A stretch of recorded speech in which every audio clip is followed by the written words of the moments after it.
Many people want to pay off their house. I hear it all the time. I want to have my house free and clear.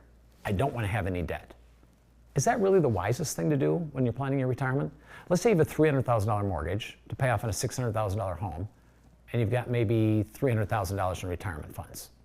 So in reality, you have over $600,000 worth of retirement funds. So you could pay off your mortgage with those funds.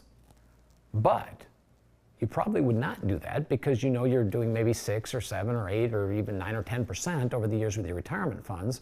So why would you pay off your house? You're only going to save about 3% in interest costs, which is the cheapest that rates have ever been in the history of the world, it seems, or certainly in your lifespan. So what does it mean to pay off your house? You're going to save maybe 3% in interest costs, which is the cheapest it's ever been in your entire working life. But let me ask you a very important question. What's the purpose of investing in an account that is illiquid, that will never earn you more than a 3% rate of return that you have to keep paying money into?